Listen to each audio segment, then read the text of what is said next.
So Crystal Palace 1, Arsenal 5. 5 goals, different goal scorers. Sadly, an injury to Bukayo Saka. He done a hamstring.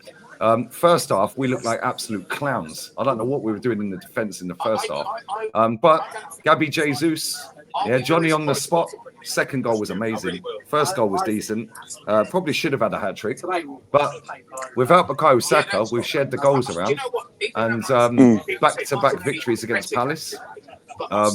We go into our Christmas dinner with another 3 points, Kenny. You were there. You're obviously on the train on the way back. How were you getting on, mate? What were you saying? You know what? It's everything you described. I thought the first half we scored a very good goal. Bukayo Saka, beat his man, put a beautiful cross in. Jesus, I was really pleased with him when he got the goal, and then we just kind of went to sleep because Ismail Sarr scored a fantastic goal. But I think it's all right. Someone make a challenge. Try and speak up if you can, because that geezer in the background's mad loud, Kenny. Sorry. Yeah. So he made. Like I said, scored a great goal. But I was saying, come on, let's get a challenge. And I thought, right, is it going to be one of those days? But you know what really pleased me? 3 minutes later, we responded really well. Scored a good goal. Gabriel Jesus, first time, top corner, bang. Straight from one of our set pieces as well. And after that, it was a case where you thought with Palace get a second, they had another chance where a good save by our keeper from Mateta. But it's one of the things that I really liked about us when we played against West Ham, and I think it was reminiscent of today. We scored the third goal when Crystal Palace had ambitions of trying to get into the game, and what a goal it was! It was one of those things where I was in the away end because it was slow motion. You know what I mean? Where Jesus should have got a hit trick. He hit the post, and then after hitting the post, Kravitz just sort of stood there, put the ball in the net, but he didn't really celebrate. So we all thought this could be offside. But you know what, Lee? It's one of those things where when we played football, you play football, I play football, play to the whistle. You played to the whistle. There was about 3 players that kept him on side, by the way. And you know what's funny? Mitchell came back on the pitch after Martinelli skinned him. Yeah. He didn't even need to come back on the pitch because 2 centre backs kept him on side. See, that's the thing as well. I'm going to move down here anyway. All right. Yeah. So that's the thing as well. Where sorry. That's right, mate. That's much better. Yeah, much better. Yeah, we're basically like Mitchell, kept on side. But when you're in the stadium, because everyone just stops, the Crystal Palace players stop, you assume rightly or wrongly that it's going to be offside. So we all thought offside, and then have celebrating. That's when we all had little bundles. But you come out for the second half, and the conversation I was having with my friends was very happy with the result itself, but one thing we were frustrated with, it was a bit sloppy, you know what I mean? Where, we were getting caught in possession, all the midfielders, Havertz got caught, Thomas Partey got caught a few times, Will Hughes was a bit of a nuisance. But it's one of those things where in the second half you think, right, the next goal settles the game, settles the tempo.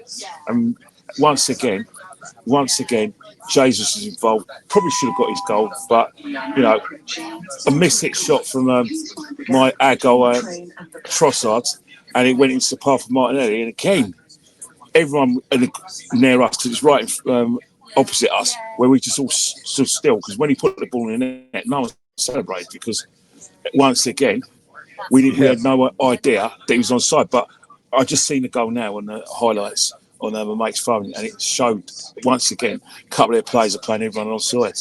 So again, the same mantra: play to the whistle. And then it's after that, it was a case of Palace making their substitutions, etc. The game's done. We made a few substitutions here and there, but you know what? I was really pleased for Declan Rice that he got his goal because, as you know, I've been very critical of him. Not him as a player, but I've just been critical of the fact that he hasn't taken his game to another level. But scoring goals like that is always going to get me. He was superb when he came on, wasn't he? He was very definitely. Good. He definitely watches the podcast, Kenny. That's you know what Declan did is that way Declan had that turn of pace. He stretched the game. He brought energy into our midfield where we were a bit low. And You know, that's one of Bit that's of, what bit I of like. That physicality as well. He brought a bit of yeah. physicality in Oh, definitely, because because as our big as midfield was getting walked through in that first half. oh, 100%. And I think the reason why is because you got to remember Crystal Palace are a physical team as well.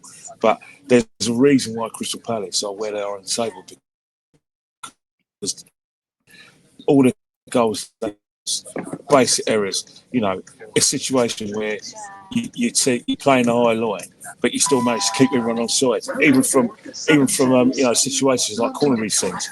None of their defenders rushes out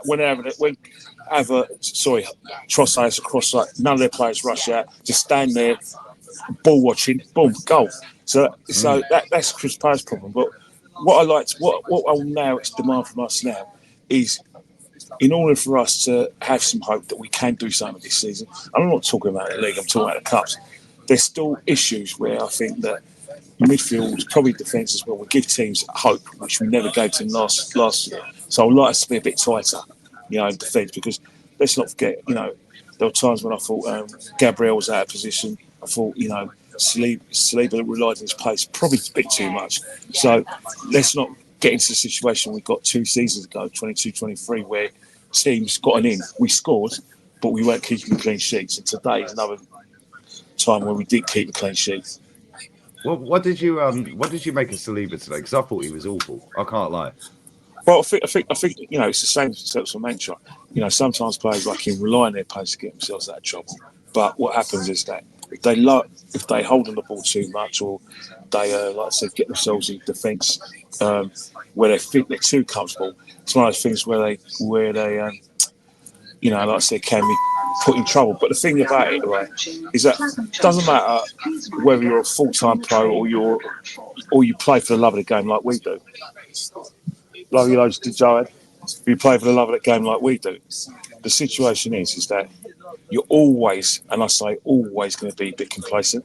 I know for a fact that if Saliba was playing against Man United, even as bad as Man United are, because of the fact he's Man United, he wouldn't be lackadaisical. If we played against Man City, 100% would be like Liverpool, Tottenham, the big sides. When it's a game where you're better than the opposition, you know that if you go into second gear, you can take the game away from them, let alone third or fourth gear.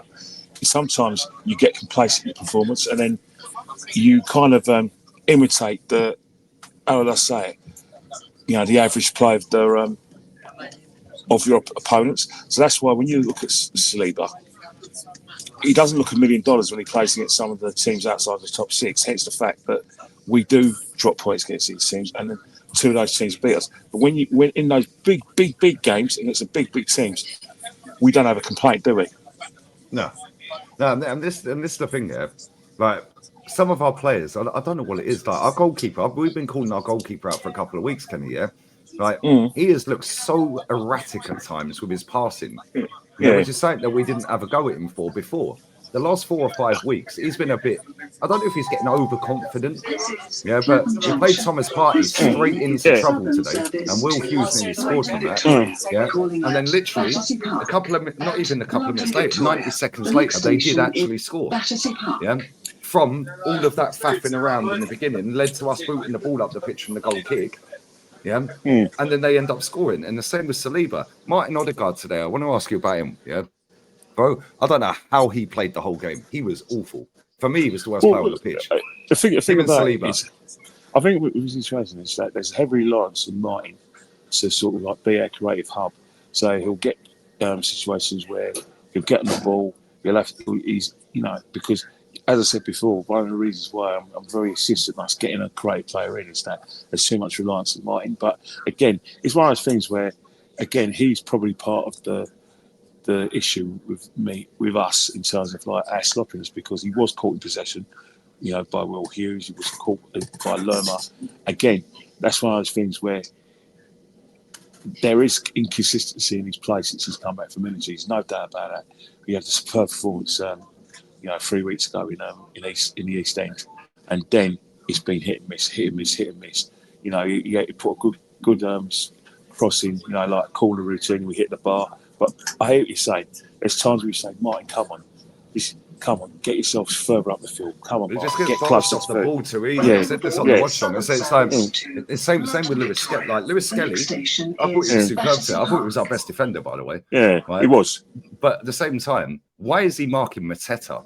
That's like me marking you on a corner, Kenny. Yeah, again, Like, yeah, what but, we doing? but the reason why that happens is when he's having to do that because at the end of the day, that's his in-game intelligence. He's, people say if you play at left back, you've got to stay left. No. You're a defender first and foremost. So if your centre half's out of position, you've got to get in that position and say, mark your nearest man. So regardless of whether it's corners, free kicks, or it's in play, mark your nearest man, and he has to do that. If Mateta's free, and he's managed to lose Gabriel and Saliba, but that's Lewis Kelly's job. He's not convenient because obviously height difference and power difference, but still has to get his body in for the way. You don't have to win header, you don't have to outpace him, but you have to have a situation where he was salsa dancing instead. That's it. And that's the thing. But what Lewis Skelly did is he made sure he didn't give him the option of running it in. He gave him the option where he's got to, like I said, check in and make a pass. And I think with more games, he's going to be a very good player.